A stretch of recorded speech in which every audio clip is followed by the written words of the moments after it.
Hi guys, on this show we're looking at Coombs, Wilson, Larter, Kattan, Gallagher, Diggs, Janssen and Rush. We're looking at 1989's The House on Haunted Hill.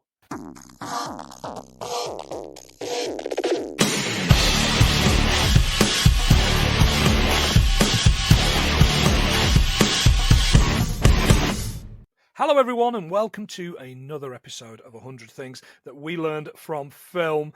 I'm one of your hosts, my name's Planty, and I'm haunted. And I'm the other guy, I'm John, and I am in a rush. Geoffrey Rush. Fantastic. How are you, John?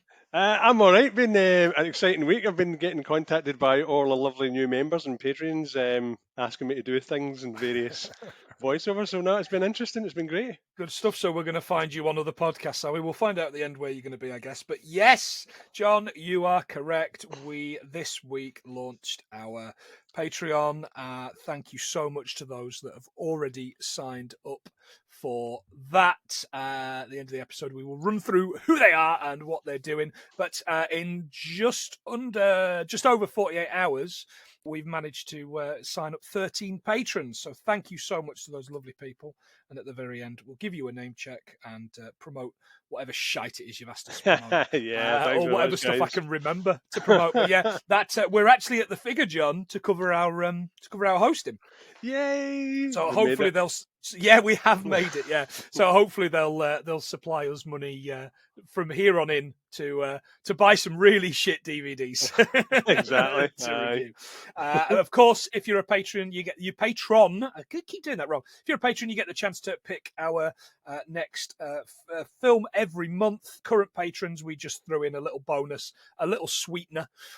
To current patrons as one to pick, and we will be doing later on this month an episode Get Shorty, which was picked from the list with the majority of choices. It's not what I'd have picked, John, and I don't think it's what you'd have picked. No, it's a bit of a strange pick, isn't it? But we're looking forward to it. We've got access to that one, so good. We're looking forward to it. There'll be no stealing that from the internet. No. Cool. Now that we're famous, we don't need to do that. On this, now that we're rolling in people's cash, yeah. On that subject, the film for this week, which you had to nick off the internet. Fucking hell, it was brutal because it was all over the shop. It was really bad. Whoever had edited this. Oh, and it's shot, didn't it? It's really bad. I thought it was in my head it was good. But yeah, it was House on Haunted Hill. House on Haunted Hill. What year's that? 99? 1999. Went to the cinema to see this. Preferred the original, but yeah, it's 1999, back in the day. Yeah, I watched the original, John, this week in preparation.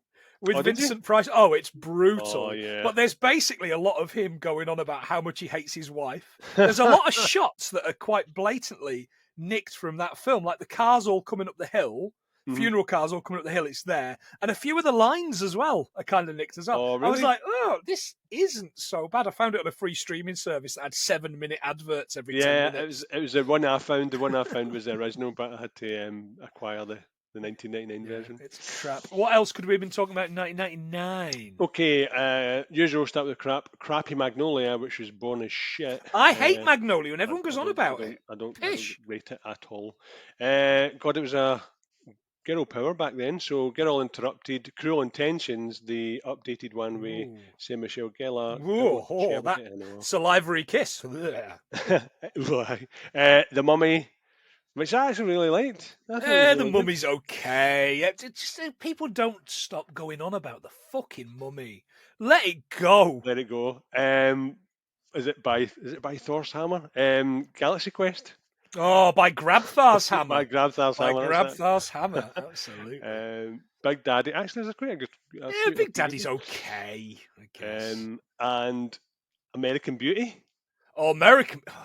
I want to go back to American Beauty, but the artist and the art, I can't.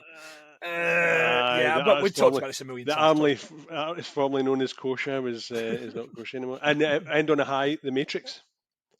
Okay. Yeah, I mean, I've made my feelings known about The Matrix enough times. I did say I was going to watch it again after watching Equilibrium, and I haven't yet. You've stuck that blue pill right up your ass, haven't you? It's a black pill. Take the black pill. Fuck off. Anyway, shall we start on this one? Yeah, let's do it. We are the film. We're not the film. We're the podcast. It's too early for this, John. It's morning. I'm just having breakfast. We are the podcast that tries to learn 100 things from every film that we talk about. John's made a list. I've made a list. We're going to run through the film. There's going to be spoilers. There's going to be shite. There's going to be me complaining about 1999's special effects. Anyway. God, it was bad. Right, okay, let's do it. So, this one starts with Dark Castle Entertainment. Dark Castle Entertainment. I was like, where do I know that name from? Right? Formed in 1998 by Joel Silver, you know him, Robert Zemeckis and his fast time-traveling car. Dark Castle Entertainment's name pays homage to William Castle, the horror filmmaker from the 1950s and 60s. He did all the things like all the things like The Tingler, where he would put different things inside the theatre to scare people. The Tingler had buzzers underneath the seats, so like you got an electric shock off the seat. Yeah, it's fantastic. When first formed, the goal was to remake Castle's horror films. After 2 remakes, it moved on to producing original material because they were all shit. Yeah.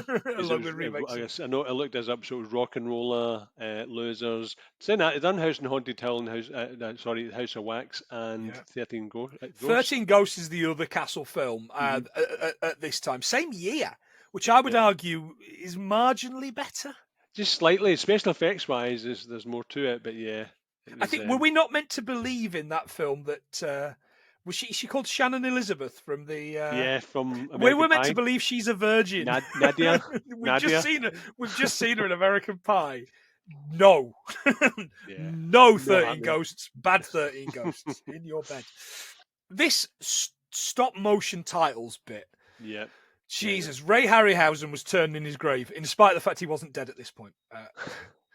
We start with this shot of the house on Haunted Hill, right? Which is a psychiatric hospital on a cliff. It is neither a house nor is it on a haunted hill. Flagrant false advertising. That it's cliffhanger, isn't it? Cliffhanger. Better film, arguably. Inside, with basically wails and screams, and this bloke sharpening a pencil in one of these old-fashioned pencil sharpeners. I loved him. I've looked one up. I was totally obsessed with these when I was younger. But you can get an El Casco M430 desktop pencil sharpener for £241. What? Yeah, that sounds a bit dear for a pencil sharpener. Like a retro arty-farty one. But I loved seeing in school when the teachers had them on their desks. I was obsessed with these things. I would sharpen my pencil all the way down to nothing just to use it. Oh, they were great.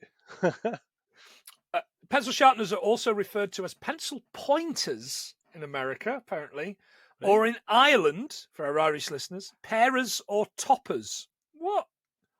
Well, that makes sense to me. I don't know. They're just making shit up now. Yeah. The development of pencil sharpeners began in France, when a French book from 1822 reported a detail about an inventor, Mr. C.A. Boucher. It's me, Bobby Boucher, for the construction of pencil sharpeners. He was working with pantographs and apparently needed a device to precisely sharpen the pencils. Right. The device was technically sensible and functional, the article I was reading called it. His idea was so internationally known and recognised, as shown by reports in German literature at the time. He did not apply for a patent on his pencil sharpener. Oh, man. Oh, so he lost his money. The first patent on a pencil sharpener was French mathematician Bernard Lassimon, and it's French patent number 2444 from 1824. Nice. There you go. The 244 from 1894? Yeah, absolutely correct. The oldest surviving examples of a pencil sharpener are from 1833 in England, where Cooper and Eckstein, which sounds like a Gary Oldman film, patented what's called the styloxanon. There you go. I tell you, the one thing I've learned here: the history of pencil sharpeners is fucking boring. I know. I just seen that first one. I thought, oh no, I can't go down that rabbit hole. You dropped out where I did not. Next up, it moves to this black and white film footage of the patients ripping somebody apart, and this Pathé News voice. October 11th, 1931, LA. That's great. It explains that this doctor... I wrote this down like 15 times, and I've written it wrong. I've written it differently every time. I called him Bannicut here. Like it's Vannicut. So Vannicut, because it's called the Vannicut Psychiatric Institute, which is not real. But it's not real. Yeah, but who's playing Vannicut? He's back again, old Geoffrey Coombs. He's Geoffrey Coombs. So I've got down. He starred in only on the list 29 horror movies, including some of my favourites: Reanimator, The Frighteners, and From Beyond. But I'm starting to really know more from Star Trek. He's a big Trekkie. He is, yeah. That's where Kirsty's knowledge is, isn't it? Yeah, yeah. It's the 5th of 9 children, I found out. Jesus Christ. Get a fucking telly, Mr. and Mrs. Coombs. I know. Get a PlayStation. You'll never have sex again. Coombs Raider. Moon Raider, sorry. Yeah. One thing I will say about Coombs is he is Mr. Not Appearing in this film. Yeah. He's like he's got like no lines. No lines. He's got no lines, yeah. and he kind of dips in and out of it. You see him at. I assume they just got him in for 2 days. They got him in for a couple of days, and that was it. It's a shame as well because he's really, really good at what he does. So the idea of having him in and here doing nothing just really annoys me. Well, no, good for him. Payday, innit? Yeah. You know? Absolutely. The camera zooms out, and this threw me a little bit because it's this Unsolved Mysteries style TV show, but they couldn't afford to call it Unsolved Mysteries and have Robert Stack in it. So they went for his Airplane co-star, Richard Graves. So they did. I was like, that's brilliant. Do you like films about houses on haunted hills, Jimmy? Oh, brilliant. Which is really, really strange. Of course, previous episode Airplane.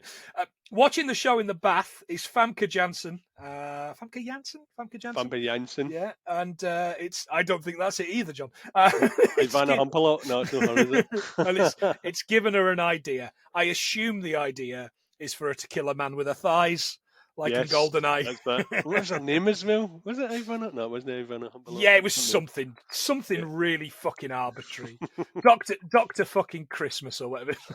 Remember that? Oh God, that was Denise Richards, wasn't it? Denise Richards, that's right. Oh, the Scalpel. Did you see the Scalpel? So I was trying to look up the history of Scalpels. Try to look this up was a nightmare, but it was 400 BC that the concept of the surgical knife was first described by Hippocrates. Oh, right, okay. It's the idea of it. I don't think obviously it was known as a scalpel, but it's something that could cut through flesh surgically. So, like your razor sharp wit. Exactly. Like I was going to say something there, but I'm not going to say something. I don't think you should at this time of day. Famke Janssen is from Amstelveen in the Netherlands. Moved to the US in 1984 to be a model. Right. She landed a starring role in TNG, as no one's calling it, Star Trek: The Next Generation. As nobody. Like, I get maybe people call it. I don't know. I certainly don't. It took me a little while. Her idea, right, is for this birthday party of hers. Jesus. I know. We cut to a theme park, and this character, Stephen Price. Yep.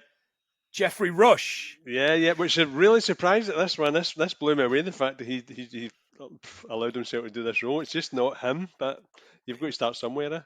Proper actor. Proper actor is what he is.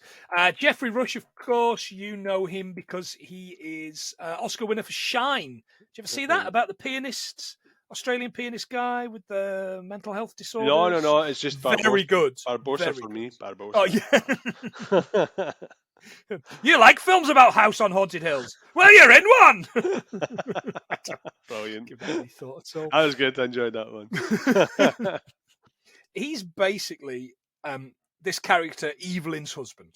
And a shitty pencil moustache, right? Yeah. Looks like Chris Kamara a little bit. I think you're trying to look like Vincent Price. Well, no. Apparently, according to the section I read, he was trying to do a John Waters.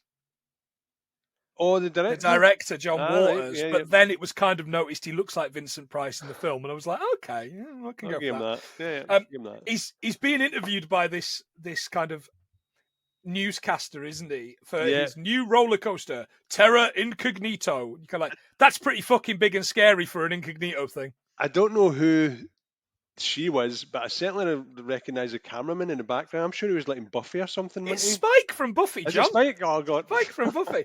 Hello, my name's Spike from Buffy. I'm an English vampire. And then there was the other one, Desdemona or something? Drusilla. Do you remember? Yeah. Oh, God blimey, I'm Drusilla, and I sound like Monty Python characters doing an old woman. Oh, up the apples and pears. He's a very naughty boy. Yes, exactly right. Yeah. Oh, I can't tell the difference between a crab and butter. Again, a reference to absolutely nobody. There's this flashback comes out of nowhere to the inmates murdering staff in the hospital, which looks good. Pencil guy gets stabbed with these pencils by 11 out of Stranger Things. Yep. Yeah, so that. Yep. But the pencils weren't pencils. I don't know if you saw, because I watched this twice. The pencils were actually just sharpened bits of wood. Yeah, because it went right through his neck. Yeah, but there was no end. There was no kind of, I was going to say no lead, of course. Yeah. Pencils, famously, it's not lead, it's carbon. I'm putting that on the list, by the way. There you go. And the tip is called a nib, is it no? There you go. Good. No, that's a pen. That's a pen. keep your nib out. Back at the park, the reporter and the cameraman, Spike from Buffy, of course, are in the lift on the start to coaster. She mentions issues with the faulty rides, and you know, have you opened late because of somebody lost a head or something, a customer lost a head or something, and he's like, no, everything, and I mean absolutely everything has been figured out, even down to the beheaded Beanie Babies. And I was like, now that's a 1999 reference. It really is. Everybody's into Beanie Babies. Yeah, Jesus. A line of stuffed toys created by American businessman H. Ty Warner, who founded Ty Inc. in 1986, didn't make the fighters.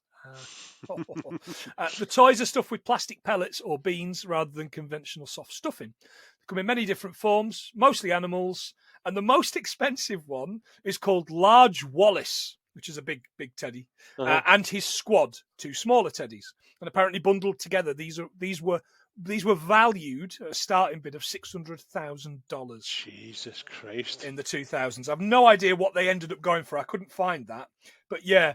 Large Wallace and his squad sounds like a really shit gang out of the of the Warriors. Large Wallace, come out to play.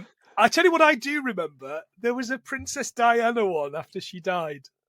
No way. Yeah, she was the bear of our hearts. Oh. I would argue it's what she would have wanted. That and probably not being murdered by the royal family. Exactly. That's also something she might have wanted. Beanie Babies, man. They're bad for the environment. They've got little plastic balls. That's right. Yeah, that's absolutely right. Yeah. Idea for a product. You've heard it here first, listeners, and we're noting it down. Idea for a product. Beanie Babies, but I don't know, something inside them that isn't plastic. There you go. Yeah. That probably... but degrades and sticks. Paper babies. Paper babies, yeah. Get drawing. It's the new NFTs, John. I'm telling you, it's the new NFTs, mate. That's the way forward. I'll just fill mine with Bitcoin. It's worth nothing now, so why not? The lift starts to have these these programs. Now, look, I'm going to argue, as this lift plummets, this is the best bit of the film. Mm-hmm. Right, this and the roller coaster bit coming up are my favourite bits of the film because they're proper acting in it. Well, arguably, and just it's about to hit the ground. This message comes up: please exit the elevator. And he's like, "The ride's about to get scary," or something like that. And you're like, "Okay, I know that was a trailer moment. I bet that was." And you see the roller coaster going up behind them. Yeah. Apparently, that's CGI'd in because if they put a roller coaster that close, they got blown off the stage. All right, excellent. Good to know. And I've got 5 of your all-time favourite roller coasters or scary roller coasters. Did you have any of them in Roller Coaster Tycoon? That's my question. Okay. No. Right, so we've got one in New Jersey called King Kai, Six Flags. There is Formula Rosa, which is in Dubai. There's the Time Traveller in the USA. There's the Yukon Striker, which is in Canada. but the scariest one apparently is the Takabisha in Japan. It's easy for you to say. Exactly. Okay. Fantastic. No, we've got some listeners that have been to Japan. Dean, the fuck's that about? And how'd you pronounce that? There's a bit actually. I've not made a note of this, but it's just struck in my head. There's a bit where, as the thing's plummeting, Spike's jumping. I think he thinks if he jumps when it hits the thing, he's not going to die. Like that. Like that's that an old cartoon. Bill and Ted cartoon reference I make all the time. That's a Wile E. Coyote joke. That. Oh, is Remember it? He used to try and, if he was on a platform, So try and jump. So he Always did. tried to jump just in case it would help, but never helped. And a little sign that says "Mother." Oh man, those things hold up. By the way, I watched a couple of those recently. Yeah. Oh, that stuff's good. On the ride, the track snaps. This track just snaps. Like proper breaking snap. You're like, Jesus, that looks, and it's sparking and everything. And obviously that's a problem. And the guy comes up to him, and we're introduced to this character who isn't a character, he's kind of helping. I said, "Look, we've got a real problem here with the ride." He's in loads as well. He's kind of little kind of character actors. Yeah. And your man Geoffrey Rush is giving it the whole. Yeah, so his arm kept falling off, didn't it? And he's like, "Look, you need to change him to a screamer." So they That's changed right. the Yeah, instead of an inflatable flailing arm man, we'll turn him into a screamer, cool. which is really good. And we're obviously the fake out here is we're meant to think that that's the track. And there's two cars on this track, and one of them is full of fake people. We learn, and the one at the front, the fake one, goes flying off the tracks to where? Where does it go? Yep, like, and how? What's the cost involved in getting that back on the track? Whatever. Anyway, as they're about to come up to that bit, the thing goes back in. Now, again, it just takes one fault, doesn't it? It takes one simple fault or one simple mistiming. Yep, and you've got or site misalignment, and everybody's dead. Destination moment. Exactly. Final destination all over. Except for Spike, obviously, because he's a vampire. Yeah. Unless of course he gets impaled through the heart by a wooden bit of track, maybe with some garlic on it. I don't know how these things work. You tell me, listeners. That's Blade. Yeah, but for me, that's the best bit. So the film ended right there for you. Yeah, that was it. Yeah, it only works once though. If you're watching that from the ground, you're not scared. Yeah. Not at all. Evelyn explains to him on the phone that she wants a party at House on Haunted Hill. Or HOHH, as no one's calling it. He shreds her guest list and writes his own. And it's this kind of like, this kind of thing where he's going, "Oh, I've got your guest list, honey." And it's this real, like, did you notice that it was properly like ADR'd in? Like ADR'd in. "I'm shredding your guest list, honey." Like, we know, we can see. You don't have to ADR in what you're doing, because we can see. And then he types up this new list on his laptop, right? On his Apple Mac PowerBook G3. Oof. Yeah. Powerful piece of kit. It is in so many things, John. Deep breath. It's in You Got Mail, News Radio, Curb Your Enthusiasm, Austin Powers, The Spy Who Shagged Me, Mission Impossible, Disney's The Kid, Dark Angel, What Women Want, The West Wing, Friends, The Lone Gunman. Remember The Lone Gunman? Fucking hell. The Core, Duplex, Saw, Sex and the City, How I Met Your Mother, Night at the Museum, Charmed, Everybody Loves Raymond, Stargate SJ1, That's So Raven. What is So Raven? What the hell is a Raven? And Angel. Oh my God. All of those things. Think about the money that they must have fucking spent to get that in those. Yeah. But Apple used to be really famous for that. I don't know how famous they are now. But as he goes away, it becomes a haunted laptop.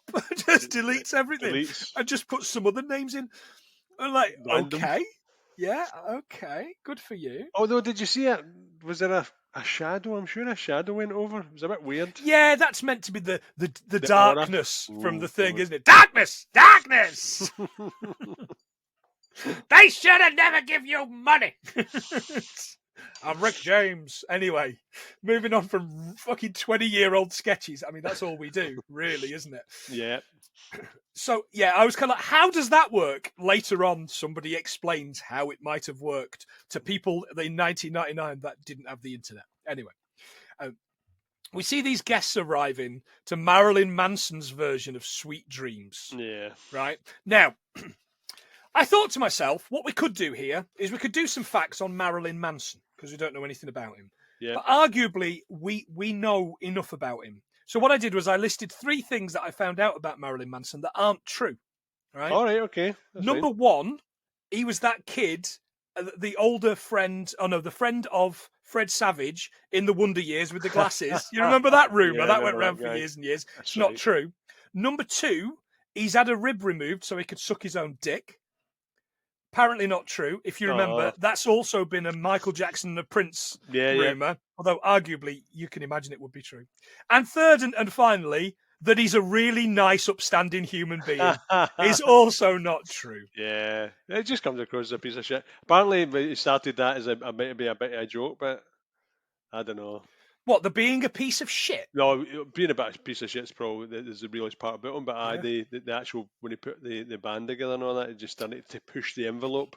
Ah, right, okay. Then the money got him him, and then it was, I'll take the money and start abusing people. What a dick. Yeah. Sweet Dreams Are Made of This. We're not going to talk about this Thugs version. By the Eurythmics, 21st of January 1983, day before my birthday, my 3rd birthday. Was number 2 in the UK, number 1 in the US Billboard Hot 100, and their first US single. Loved it. Cracking song. It's a good song. It's one of those I think I've overheard. I've heard too much. Yeah. Marilyn Manson was considered for the role of Dr. Vanneker. Yeah, I've got that here. So and Cindy Crawford was considered for the role of Melissa. Yeah, I've seen that as well. That's a bit strange, isn't it? Yeah. She's a bit of a nothing character as well, though. Yeah. I've also got, just while we're on it, Elizabeth Hurley was considered for Evelyn, as if the film isn't bad enough. Oh God, aye. So I've got a note of the scariest house apparently in the world. Okay. It's obviously in America, isn't it? So it's the McCamey Manor in Somerton in Tennessee. Apparently, right. So this is the thing that annoys me. So when I was looking it up, if you want to go to it, you need to go through these checks. You need to go through these steps to be able to do it. And I'm thinking to myself, why? If it's not that scary. So if it was that scary, why are people not doing documentaries? I've never heard of the place in my life. No, I haven't. Is it things like heart? You know, have you got a heart condition, or you know, have you got a history of psychotic behaviour? Probably to cover themselves, which leads me to believe that they've obviously done something to make things happen. Because as I say, if it was the scariest place, because how many times you've been on Most Haunted and you go to all these places, and nothing actually really happens. Yeah. Yet apparently this is meant to be the scariest place, but I've never heard it in my life. Look, if Derek Akora's not been there, I'm not interested. Kidding on, he's a wee boy. R.I.P. Sam. That's right, it was Sam, wasn't it? talk to me, Sam. Yeah. Sam. Mary loves dick. Do you remember that? I think about that all the time. Anyway, I can't meet anybody called Mary because it just makes me think of that. Because there's something about Mary. Yes, she loves dick. That's the point. At the gate, this character, Lawson Pritchard, who owns the place. Corky Romano! Oh man, Peter Falk though. He was in that Corky Romano. R.I.P. I love Columbo. We need to do another. We need to do another film that's got Peter Falk in it. Yeah, definitely. Yeah. And another thing. Just one more thing. He invites them to walk up. And they've all admitted that they don't know who Price is, but they've all showed anyway. Inside, the place is falling apart, but it's set up with canapes. It looks really, really good. The outside, by the way, that the kind of the thing on the cliff. Yeah. That's fake, of course. That's made up. That's not real. But whenever you look at it from as they're going in, that's the Griffith Park Observatory in LA. You've been there on GTA, John. I'm telling you, there's a mission there's a mission. Yeah, you need to go where you have to go there. Yeah. Also shown in Bowfinger, which disappointingly is not our listener's choice this month, although it was on the list. Charlie's Angels Full Throttle and Dragnet. Do you remember the Dragnet? Dragnet. Yeah. Should we do that? I'd really like to do that, to be fair. I've never seen it in a while, but I remember loving it and thinking, why did Tom Hanks not get an Oscar for that? Why? I was just about to say, I agree with you, because I thought you could say, why doesn't Tom Hanks do more comedy? Yeah. Although judging from all the prosthetic makeup he's in that what looks like utter dog shit Elvis film, Baz Luhrmann stuff. Getting some stick into for. Is he? Wearing the fat suit, aye. Is he? Baz Luhrmann film, style over substance, my opinion. We recently started watching that Romeo plus Juliet. Again, Right. mate, 20 minutes I lasted. What a load of fucking arse that is. Soundtrack's great, but what a waste of some great actors. Yeah. You know, totally. Stick to making music videos, pal. Ken. Or 9-hour films about Australia, which you can keep. Now, these people, I've tried to make a note of these people because they're not very good characters. Listener, you will not be disappointed to hear that they don't exist. Yeah. Melissa Marr, Cindy Crawford, TV presenter who's filming everything. Mm. Eddie Baker, token black character and one-time baseball player. Taye Diggs. Yeah, from the last episode, which is why we're covering this, because we mentioned it in the last episode. Ali Larter, Jennifer Jensen, works at a film studio as an executive VP, she claims. Yep. Yeah. And this Dr. Blackburn or something? Dr. Blackburn, something or other. Again, I was kind of like, I recognise that guy from a lot of stuff. Peter Gallagher's in loads of stuff. Yeah. I know him from loads of stuff. He's currently in I think I'm probably on series 3 of Grace and Frankie on Netflix. Yeah. He's the love interest, isn't he? That gets. He is. Have you watched Grace and Frankie? I wouldn't have thought that was up your street. Yeah, no, I just need to watch the last few episodes. Right, okay. We're not that far in yet. We're not that far in. Cool, but it was I really enjoy it actually. Yeah, it's good. Yeah, it's great fun. It's great fun. Same makers as Friends, but not shocking like Friends. Yeah, not utter fucking garbage. Like Friends. They'll no need to pay out $4 million for that for lack of diversity. She's having to pay out $4 million. Oh, really? Yeah, she feels really embarrassed about it because it was all white characters, so she's gave 400. No, but there's an Italian guy in it. I mean, that's as diverse as it gets in New York. Exactly. Right? Who loves tomato sauce? He does love his mama's tomato sauce. Anyway, jeez. As they walk in, they're looking at this ceiling, this kind of plate, this glass ceiling, and Eddie saves Mrs. Price from this falling. Like, just the glass just collapses. But the Chris Kattan character says, "Oh yeah, I've always hated that ever since I was a little kid." Yeah, glass. And then all of a sudden it just collapses in, and you're like, "But it's always, but you've always been here, Mr. Glass Ceiling." The house is just so sensitive. It didn't know anybody liked these. Oh, that's what it is. The house gets upset that he's been slagging it. So he saves her life, and she calls him a pervert. That's the fucking mentality of it, isn't it? Yeah. But apparently she done that on stunt, and it was so close to her that she flew off the table. Oh right, okay. So she sucked it up and went for it. So that will teach her. So they're talking, and neither of them recognise the guests because of the ghost laptop. We know that. Pritchard wants paid because he's basically paying to let them stay there and to kind of welcome them in, and that's it. And he wants to get out. Meanwhile, we see that Price has got this stooge, the guy from earlier on. He's watching everything on these CCTVs and everything, isn't he? Yeah. Did you see what was on his desk though? Oh, John, I did. Yeah. Blockbuster video cartridge. I did. Yeah. Yeah. There's still that one left in Bend, Oregon. It's still there. John, if I hear one more time, there's only one Blockbuster left in the world, I'm going to scream because, like, the internet, like social media, it's like, but there's one Blockbuster left. There's one Blockbuster left. Well, quick, we've got to hold on to the one thing that we've got from our fucking childhood. Right? Now, in July 2018, Bend, Oregon Blockbuster became the last remaining Blockbuster in the United States. In March 2019, the last one in the world. Yeah. And the reason for that is Bend, Oregon is where the internet is yet to reach. But if playing early 80s educational video games is to be believed, dysentery is certainly in Oregon. Or certainly on the Oregon Trail. Fucking Blockbuster. I hated Blockbuster so much. Independent video shops. Paid my wages. Blockbuster, did you? That and Global Video. Yeah, I know he's global. I done a bit of Blockbuster as well. All right, we'll do a Blockbuster season. We'll do a Blockbuster season where I can moan about hating people that hate that. Only people that owned video shops hated videos. Like they just saw a way to make money. I never met a single manager from a video shop who went, "Oh yeah, I love films." I know that was just all about just cunts like us. I just sat watching videos. I got paid to watch videos all day. I was happy. We learn that Evelyn's tried to kill Price a number of times. The retractable OJ knife with the real blade. I mean, arguably a bit soon. It's only been 6 years? Yeah. It was a bit. And the Jim Jones Kool-Aid. Right. It was like, oh, that's a bit harsh. Jonestown. So, for those that don't know, Jim Jones, a cult leader, took his followers to his own little town, Jonestown, in Guyana.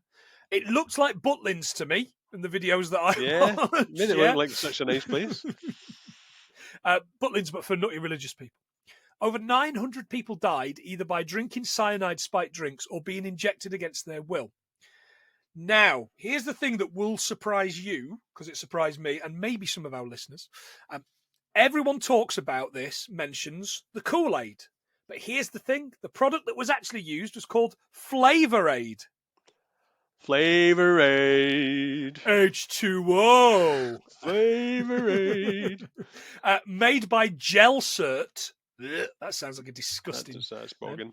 Since 1929, and flavours include cherry, raspberry, grape, berry punch, tropical punch, orange, pineapple orange, lemonade, pink lemonade, lemon lime, strawberry, mango, and kiwi watermelon. All I could think was, can you imagine wanting to drink something that is synonymous with poisoning 900 people? I know. It's a horrible, horrible thing, isn't it? Oh. Yeah. Even bringing it up in this film, though, I was like, ooh. Yeah. Do you know what? I'll drink it. Americans, we want packets. We want packets of that. American listeners, send us some packets. You cannot get it here. That would be good. And now all I can think of is the Kool-Aid man going, oh, no! Possibly. I don't know. Pritchard is absolutely petrified of this house. He hates it, and he wants out, and he wants his money. We don't know what he's getting paid, but that's what he wants. But it turns out they're all being offered a cool mill, if they stay alive until dawn. Your man writes out a check to cash. Yeah. Writing out a check to cash of $1 million, and everybody gets one. If they stay alive until dawn, they get it. If they die, it rolls over to somebody else. Yeah, so it's like the old lotto, isn't it? Yeah, but there's only one winner, isn't there? The house? There's only one winner. The house only wins. one person could win it. Yeah. The house always wins. The house always wins. But I didn't know this. See, if you receive winnings for a game show, you don't get your money immediately. In some cases it does, but it says it usually takes... So I don't know if this is America, but it says it usually takes between 90 and 150 days to receive your prizes and money. Okay. But I want that washing machine now. I want a speedboat. Lash it right on my bike. Pritchard takes whatever check he's getting paid for letting them stay there, and as he heads off, these massive cogs start and the security system drops down these shutters and traps them all inside. All the windows, the doors, everything's kind of battened down. Pritchard's so desperate to get out, he cuts his hands, smashing up windows. Yeah, seen that. He says, look, the house is alive, we're all going to die. Proceeds then to get absolutely hammered, which I guess is the right thing to do. God, yeah. Quite right. Eddie and Jennifer resolve to head to the basement to reset the system. Price explains before they do, he supplied everybody with a gun. Right? This gun, for some reason, they've welded the clip, and I assume that's just so you only get the bullets you get. Yeah, which I thought was a bit weird. This bit doesn't make. Because once the clip's empty, but you're going to get another clip. Well, that's the whole point. I guess it's so that you can't take someone else's gun and reload yours, but then you've got their gun. They're all the same. I don't know. Pointless. Who knows? Loophole. Only Eddie takes one. He and Jennifer and Pritchard head down to the basement. So they discover these preserved bodies in these vats, including one that's been put on a preserved horse body. Yeah. Why? What the hell? Why? I know. The horse looks like the stage version of War Horse. Yeah, it does. That was funny. Kind of made of bits of leather. And they've got one of those wee pygmies from one of the Mummy movies as well. Did you notice that? There was a wee baby, but it was like one of the pygmies with the wee spikes in its head. Spiky heads? Yeah. Oh, weird. Price goes to see his goon and says, look, what you're doing is great, but how did you set the lockdown off? He says, well, I didn't. Oh, hang on a second. Maybe the house is alive. Yeah. Pritchard explains the basement's the only part of the house that hasn't changed since 1931, when the disaster happened. 1931, by the way, What did happen that year, other than this? The Empire State Building completed and opened. Nice. Star Spangled Banner becomes the US national anthem. Never really liked that song. And Dracula was released in cinemas. Ooh, the Nosferatu one, the original? No, Dracula, your man, the Bela Lugosi. Oh, Bela Lugosi, right, sorry. I thought you meant the old... No, Bela Lugosi's dead. I love his chips and Bela Lugosi's dead. Oh, that gun was a SIG SOAR P228. Okay. I got Looked like it had some stopping power. It did. Price joins them for the first jump scare of the whole film, right? About 20 minutes in. And it's not scary. No, it was not. Yeah. The blood in the walls now appears to be alive. Ooh, the blood is alive. They go into an electroshock therapy room, which for some reason, 70 years on, is still buzzing. How? Why? Who knows? I know. The old ECT, which was invented in Italy in 1930, by the way, just so you know. All right, excellent. Electroshock therapy still legal in the UK, John. Yeah, but you can refuse it by law since a law change in 2008. Because I was looking at it, it says ATC is given a course of treatments twice a week, typically for 3 to 8 weeks. So it looks like this is actually a therapy that you can actually request. No, thank you. No, thank you. Because it relaxes the muscles. No bloody one, I'd shit myself. The next room is this saturation chamber, right? Where you're bombarded with images and sounds to make mad people sane. Yeah, sounds perfect. Why not? That would work. Price and Pritchard vanish. Jennifer's fixing this circuit that's older than her gran, but she can still fix like a circuit board. Yeah. Why not? Eddie's like, well, hang on a second. VPs can't usually do that. They can't usually tie their own shoelaces. And she's like, look, I'm not the real Jennifer. My sister is. My name's Sarah, but I need the money more because I haven't got a job. And you're like, oh, well, that's all right then. That's all right then. But you're going just to die. Open a fucking mail. That's some sort of federal offence. Just as they continue walking, Eddie vanishes. So look, that's this film's MO. Just people vanishing. He's still talking, but it's just like a distance thing. It's like that Anthony Hopkins bit in Dracula when he's just talking astral body and just disappears. I haven't thought of that in ages. I haven't thought of that in so long. It's not scary. People vanishing. Nobody's afraid of that. It's just more irritating, isn't it? Yeah, of course it is. Yeah. She catches a glimpse of him and follows him. He silently walks into this mortuary room. And you kind of spot the first ghost, almost a little bit, like a glimpse of something. Like a vibrating nurse in Silent Hill. It is, yeah. Oh, God. Oh, worse film, Silent Hill. This is better than that, yeah. They're remaking that, by the way. Yeah, Silent Hill. Why? Give us a remake of the game. Don't give us a remake of the film. She sees Eddie just drop into this vat of blood. And as she's trying to get him out, she looks up and the real Eddie's in front of her. What are you doing? Like, what? And then he saves her from being pulled in by whatever this is. As they head upstairs, she's kicking off going, what are you doing here? You know, to Price, what are you doing?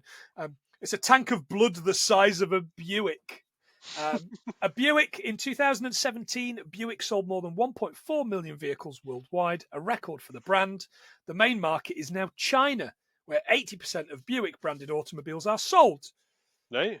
So the note I made was Americans are buying Asian and Asians are buying American. Yeah. What fucking bizarro world do we live in? 2022. That is astonishing. And the idea of the environment is like, you know what? Why don't we sell them all these petrol and fossil fuel cars when it should be all going electric now? Mate, driving around town for work in an electric car, I love it. Absolutely love it. If I didn't have visits to you to do on a semi-regular basis and to my sister, then I would buy one. Oh, actually, if I could charge it at my house, I would buy one. Anyway, moving on. You don't need to know. Pritchard explains the darkness is coming to kill them all. Now, we've barely said anything about Dr. Blackburn, right? Mm-hmm. He's not a character. He's got like a scene where he does something and you're like, what's going on? Anyway, Melissa's pissed off because she wants to go and create this TV show, doesn't she? She's a disgraced like TV host or something. She wants to see something, that's all. She's like, oh, it could be like America's Craziest Home Videos or something. What terrestrial TV channel's putting that on? I know. So she heads off downstairs, filming everything. She walks in on this operation being performed by basically ghouls, the 70s thing. And when she takes her camera down, it's not there. It's not really there. And then she turns around and this thing comes fucking on coasters in at her, like on roller skates. Then like speeded up.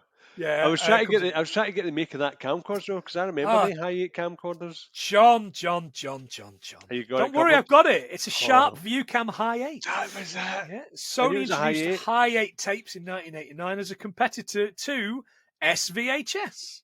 Right, okay. I've got an SVHS in the house, which was my stepmom's. I'm part way through digitizing all of our childhood holidays and things. I've got a Hi8 camera, but don't know where the charger is. Oh, that's not great. You can buy a Hi8 Sharp ViewCam Hi8 on eBay. There's a few, 40 quid to 300 quid. I mean, but obviously you're not going to buy any of them because you'd struggle to get the tapes. And we've all got one on our phones. Yeah. I've got a camcorder with a HDD in it, so that was fine. It was just like a mass storage device. Like a big right. USB. Yeah, they started doing those kind of the mid 2000s, didn't they? I remember that. Yeah. In the basement, they find her camera a bit smashed and a pool of blood leading through the wall. Is she okay? I don't know. I know. What do you mean you don't know? Where has all this blood come from and her smashed camera? How do you not know? She is not okay, even if she's still alive. Yeah. It goes up into the ceiling and just disappears through a wall. Is that a fake wall? That's the first thing I'd be asking. Yeah, that's exactly what I thought. Yeah, that's why me and you should be in that Scooby-Doo gang. Oh, God, yeah. You can be Daphne. That and the Scooby snacks. No, mate, I'm bound to be Velma. I look good in glasses and a big jumper. Anyway, there's a section here where Evelyn says, "Yes, tell us how you did it. Inquiring minds want to know." And it's one of those things that I knew was a thing, and I couldn't know where it was from, so I googled it. And the slogan appeared as a catchphrase associated with the conservative tabloid newspaper, The National Enquirer, in the late 1970s. Yeah, The National Enquirer. Is that because everybody was asking where Elvis was on the moon? Yeah, and Batboy. Inquiring minds want to know. Yeah. Never had any time for that magazine, especially because they, for the last kind of like 20 years of his life, they demonized Burt Reynolds. Like Burt Reynolds, drug addict. Burt Reynolds, drug addict. You would be if you destroyed your spine doing your own stunts in the 70s. Yeah, I've seen a documentary and that's basically it. When he was in so much pain. He should have been as big as Stallone. Oh, easy. He should have been as big as Stallone. Anyway, enough about that. We'll do some Burt Reynolds films. Yeah. So they're looking in the main room at this film, kind of seeing a hand like being dragged away. And you're kind of like, screaming. She's quite blatantly dead, but they're not having any of it. How did he fake her death? Didn't. She shoots at Price, does Evelyn, again. And then she storms off to bed. Mm-hmm. Eddie gives Jennifer the gun, and Dr. Love, I've written here for some reason, I don't know why, he leaves to find Melissa, even though she's totes dead. Totes dead. In the control room, Price demands to know what this goon's doing, and when she spins him round, it's just a gaping hole. He's been, I'll take his face off. It's just a hole where his face used to be. Yeah. This is great. And actually, the best thing of this is the Geoffrey Rush having a great time doing the reaction shot, like backing into the wall. It's great. It looks like Italian Spider-Man. It's so good. So that's when we know the house is definitely haunted. Yeah, somebody's died. Yeah, Price spots kind of ghost Vanicut walking through the house, and this is where we see it. In the basement, Eddie's trying to open the shuttered window, and Dr. Love, while he's looking for Melissa, finds Price and the others in the electro-shock room. Evelyn's on the bed, getting shocked. They turn it off, and the doctor's like, she's dead. Of course, they blame Price and lock him in the thing. He blames them. He's waving his gun around. There's a bit of shooting, and they lock him in the thing. Yeah. Which makes perfect sense to lock somebody in a crazy room. Of course. Potentially crazy. Yeah. Well, that's the thing. No, but that's there to fix the crazy, isn't it? Yeah. But I guess it's just somewhere he can't get out of. The Doctor turns the machine onto full power with him in it, and it's got this animation thing of Banneker. You know those spinning things. Yeah, it's the old-fashioned, the very first sort of animation things. The toys, wouldn't they? That's right. He's got a ball. Further in the basement, Eddie and Sarah find Vannegut's office, while Price avoids this full psychotic episode by pulling on some safety goggles, which are there. I know. Yeah. Welder's goggles. Yeah. Hannicut comes to life in the painting, causing Price to think he's being tortured by the ghosts in this kind of black and white thing. Now, I think this is the best looking bit of the film. This looks really good. It looks really stylish. There's a few bits and pieces. There's this Eastern European ghost, Helena Bonham Carter. Yeah, with the smeared red lipstick, which is great good. Yeah, I liked this. I mean, it's still rubbish, but my favourite bit. In Vannegut's office, Eddie and Sarah find a staff photo, and it turns out they've all got the same surnames as them. Yep, apart from one person. Yeah. Blackburn. There's no Blackburn. Pritchard explains the house made the list because of energy through a phone line and the internet. Of course it did. 56k house.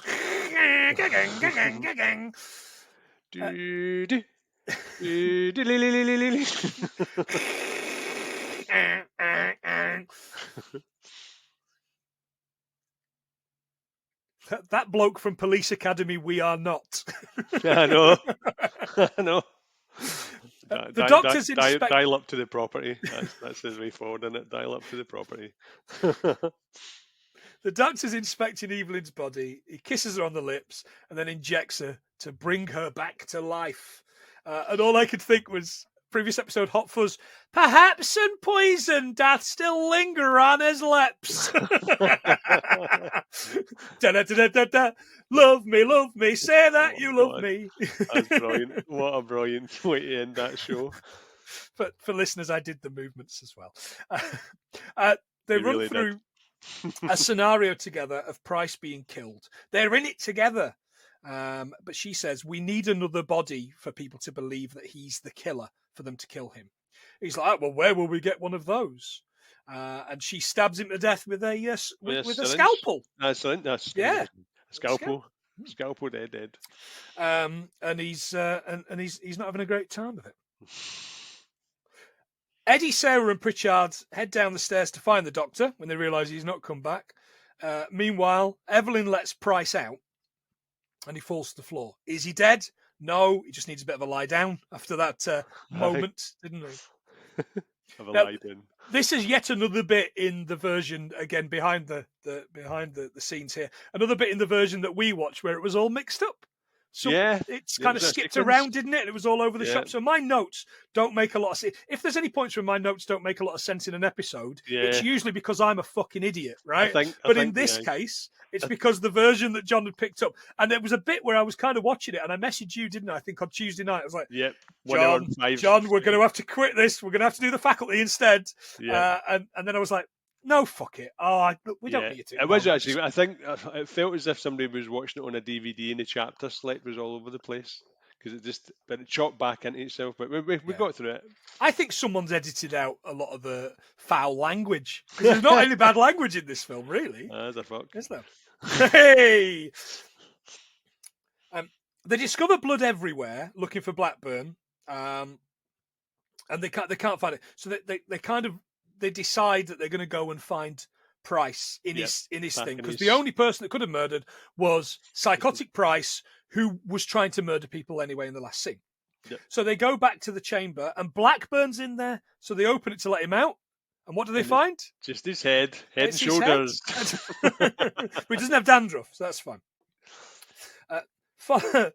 They decide that it has to be Price then. Yep. Sarah is following Melissa's voice for some reason. And she doesn't find Melissa. There's a little jump scare with Price. She finds him. He's covered in blood and chatting shit. Acting crazy, isn't he? Yeah, which obviously means he killed him. She empties a whole clip into him, didn't she? And obviously kills him.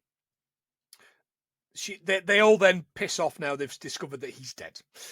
Evelyn appears and explains to his corpse that all she wanted was a divorce. Ever since I set eyes on you, I always loved your money. Yeah, and it always away. Price all of a sudden jumps to life. Yep. And all I could think was that bit in Back to the Future 2, where Rich Biff is watching one of the Clint Eastwood spaghetti westerns, and he's laughing and pointing and goes, ha ha ha, ha bulletproof vest. Every time I see a bulletproof vest in something, I always think of that. I don't know why. Biff Tannen. Biff Tannen, hey? Why did he never get his own show? Hello! What are you, McFly? Chicken? So he kind of jumps to life and starts starting her, and then hoys her through this plywood door into some sort of grave room where all the ghosts live. The ghosts have because hiding. Famously, that's the one thing that ghosts can't get through, a tiny thin bit of plywood. Doors. Yeah. That's right. That's why the containment unit in Ghostbusters is made of plywood. Exactly.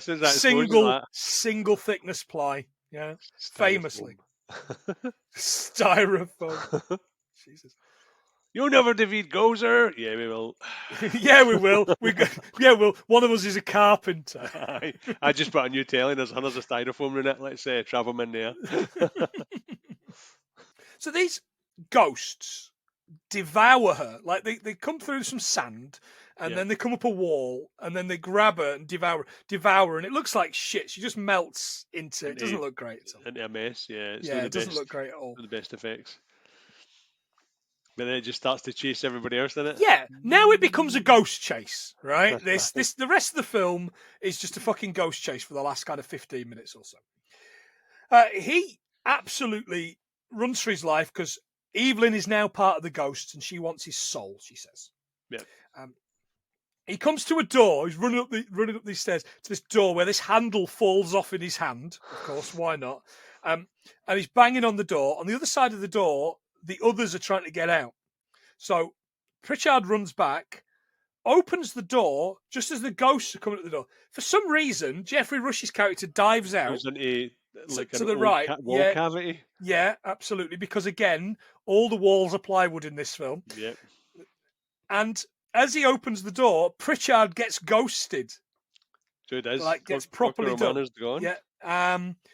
Price jumps out the door and shuts the door because again, ghosts. Again, it's wood. It's wood. Yeah. It's the one mortal enemy or unmortal enemy, I guess. They're not mortal, are they? Is doors. So altogether, he explains that they need to get out. That there's a problem with the house. Just as they're kind of running, the floor starts exploding. Yeah, which looks like a really cheap, shitty effect, but okay, at least it's something practical. Yeah. At least it's something practical. Price heads up to the engine room of the house. Yeah, which for some reason they went down into the basement to fix that previously. Maybe that was the issue. If they'd gone up. Oh no! It says the attic. Yeah, I know what you mean. But the apparent one in one of these scenes it shows them going up the way. So because I was a bit confused at that point as well. Because they went down first to the bit where they go down to go up and go back up. Yeah, it's a bit confusing. I've been in houses like that. Okay. This corridor now has a mouth. Yep. You see that with teeth? It's trying to devour them. It's very strange. It's like something Evil Dead, isn't it? Yeah. Price is trying to work up the whole machinery, and he manages to get the thing open a little bit. Yeah, he throws something. Just a little bit. Yeah, that's right. He throws something, it hits the thing, and it goes up a little bit. Would you believe it? A lever with some cogs is exactly what you need to hit. Exactly. Anyway. So it opens a little bit, and they're kind of heading towards it. But Sarah gets caught. Your man Eddie, he's out. He's not hanging around. He's out there already. He's done. He's out there. And she gets caught, but Price jumps at her, knocks her out of the way, and sacrifices himself. What a boy. But by then, the thing's fallen down, and they can't get out. But it's okay, because Corky Romano's goes to the rescue. Exactly. Just out of nowhere. What a nice guy. Yeah, opens the shutter. Sunlight comes in and scares off the ghost. Wooden sunlight. Who'd have thought it? They get out. and the shutter falls, and they're now trapped outside on this massive ledge, like miles above the sea. There's no way of getting off of that. Yeah, and Eddie realizes in his pocket he's got. Oh no, it's under the metal trap. Oh, was it under the? Yeah, it was under the metal trap. Right, so it was just literally hanging out. So they pulled it from under, but it's all the checks. Okay. All the checks, yeah. But no way down. So I mean, that's fine. You're like a fucking mule with a spinning wheel. Exactly. What are you gonna do? And that's the end of the film. Thank fuck. Yeah, it wasn't. There's literally no much in it. It was hard work. John, I missed one of my best things for you. I've got you a quiz. It's wait till the end. Yeah. So we talk about it being an asylum, which isn't a term we use anymore. But the only people that use the term asylum these days are the filmmakers Asylum Films. Ooh. So very different to usual. The quiz here is I am going to tell you one of the titles of their films or the title of one of their franchises, and you have to tell me what film franchise or film it's based off of. Right, okay. Some of them are easy, some of them are shockingly hard, right? None of them are shockingly hard. Number one, we'll start easy. Transmorphers. Transformers. Correct. Number two, Street Racer. Street Racer. Very famous franchise. Oh, Fast and Furious. Correct. I Am Omega. I Am Legend. Well, the I Am Legend and the Omega Man. Blood Lake Attack of the Killer Lampreys. Oh, is it Halloween? No, previous episode Piranha. Lampreys. Piranha. Things. Lampreys, of course, I'm sure he used to play for Falkirk. Anyway. And I've left the best till last. Ape versus Monster. Oh, is it King Kong versus Mothra? Oh, I'm going to let you have it. Why not? King Kong versus Godzilla, obviously. Right, okay. John, 3 out of 5. Well done. Good stuff. Yeah, I thought you were getting me the last one. I'm sure it's 4. Yeah, I did give you that one, didn't I? Go on then. Well done. Cheers, mate. If we get 100 things on that, the listeners are going to be up in fucking arms. Yeah, no. What else have you got? Just atropine is a prescription medicine used to treat symptoms for low blood pressure. Oh, was that the thing that brought her back to life? I think that was the thing that reduced the heart rate. So yeah. Good work, that man. Yeah. Okay. That's it. You had all mine. Brilliant. House on Haunted Hill premiered on Halloween weekend 1999 in the tradition of William Castle's theatre gimmicks, which I talked about before. Warner Brothers supplied promotional scratch cards to cinemas showing the film, offering ticket buyers the chance to win a money prize. Ooh, that's good. I like a money prize. Me too. Geoffrey Rush, right, has won what's known as the Triple Crown of Acting. Means he's won an Academy Award, a Tony Award, and an Emmy. Ooh. Good man. The roller coaster at the beginning of the movie, the green one's the Incredible Hulk at Universal's Islands of Adventure in Orlando, Florida. Well, it makes sense with the green and purple, doesn't it? Yeah. James Masters plays Spike in Buffy. Spike's real name is William Pratt, which was Boris Karloff's real name. Ooh. So a little bit of a nod there. Yeah, there you go. Full circle. The idea for the film, William Malone got when he was filming an episode of Tales from the Crypt in a former asylum. He noticed crew members were running scared out the basement, not wanting to film there, and thought, that's going to make me some money. Shea bags. That's it. Pritchett is the only character that's in both films, by the way. He's not a weedy little wormy man in the original, by the way. He's okay. Early character. Right. Swimming in blood. Blood is denser than water, so you can float in it. Theoretically, you would be able to swim in it, but it would be a lot tougher to do. Yeah, like swimming through porridge or custard. Swimming through custard, yeah. The cravat. He wears a cravat throughout the whole film, does Geoffrey Rush. The cravat was a forerunner to the neck and bow tie. I like them. I'd wear one because I'm a hipster tosser. Americans call them ascots. Yeah. But that's okay because that's like the least offensive thing America's done in the last 2 weeks. So it's okay. And that is all I've got. Oh, other than the fact I've written here, Geoffrey Rush looks like he's died in that explosion from Terminator 2, where Sarah Connor's holding onto the thing. Fucking Pompeii. So he did that. Yeah. That's. I was kind of. How did I miss that though? That's quite funny.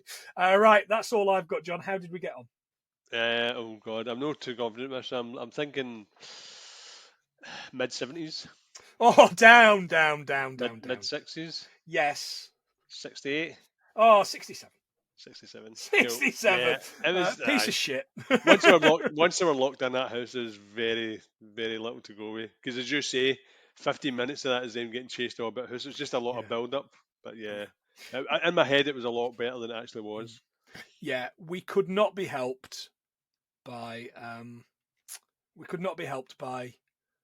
Big Eric or whatever he was called and his gang of pals, the Beanie Baby. Yeah. That did not help us one bit. Actually, one thing that I did miss. Go on, 69. Yeah, 69, because I've got two notes here. The largest asylum in the USA today is in downtown LA. It's known locally as the Twin Towers, and is part of a county jail in LA. Previous inmates are The Game, I just lost the game, and Conrad Murray, the doctor that killed Michael Jackson. Bloody hell. Shamon. 69. Nice. There you go. There you go. I was desperate to eke one more out of there and realise I've missed two. Oh, right. Okay. So if you enjoyed that, you can find us on the Twitters. John, I've changed our Twitter name. We are finally 100 Things Film on Twitter. Really? So we are at 100 Things Film wherever you're on your socials. If we're not on a social in particular, let us know. And we will do that. Okay. Right, let's give a shout out to our fantastic Patreon. So for £1, you could be joined by these people next week if you throw us a chunk.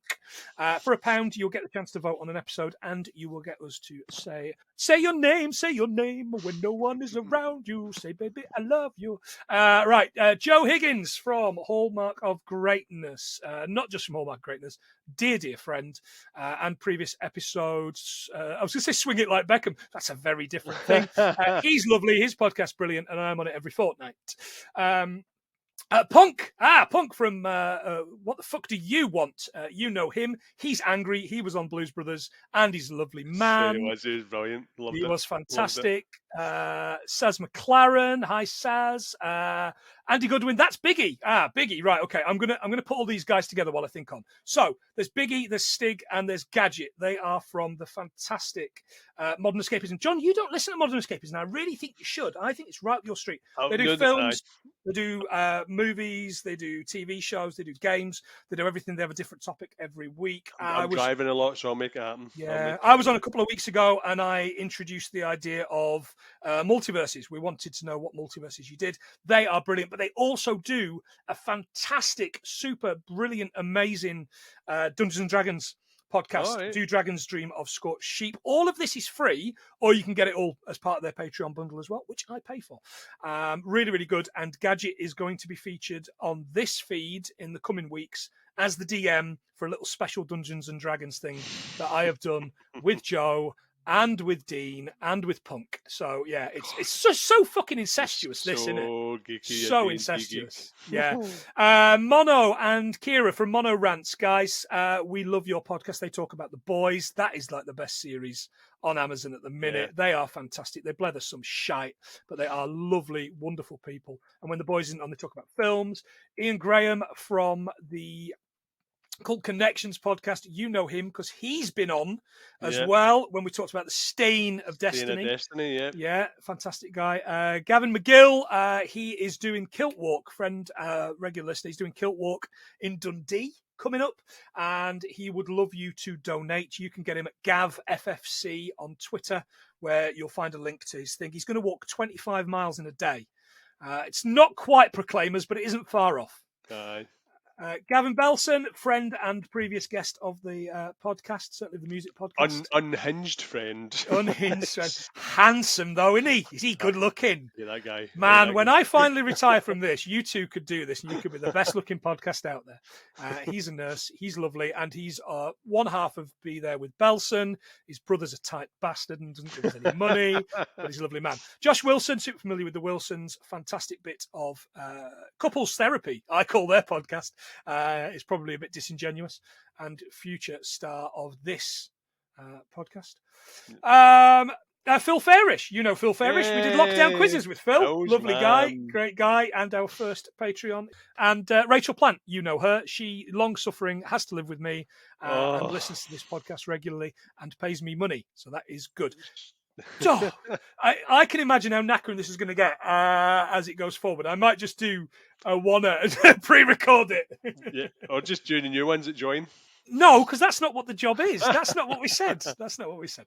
Yeah, fantastic. Guys, thank you so much for your money. You are helping us. You're helping us survive, I guess. You're helping us keep doing it. And I've now said to John, we can't have any more weeks off because you're paying for it now. Yeah, exactly. We're paid workers now. It is what it is. We're part of the machine. Stick it to the man. Or people. Fuck the man. Yeah. Okay. John, any last things for the listeners? Yeah, same again, guys. Just been amazing feedback. Now that we've got our members, we're starting. I was going to say a cult there, but after talking about the Jonestown thing, we don't want to go there. But no, Johntown. Exactly. The Johntown Massacre. But no, thanks for that support. It helps us pay the bills. Mm-hmm. Thank Absolutely. you so much. We're going to be throwing more stuff in the Patreon as time goes on as well. But for the next month or so, you're just going to give us a quid and you'll get that. Maybe we'll do some other tiers. We'll see. We'll see what other shit I can coerce John into doing for money.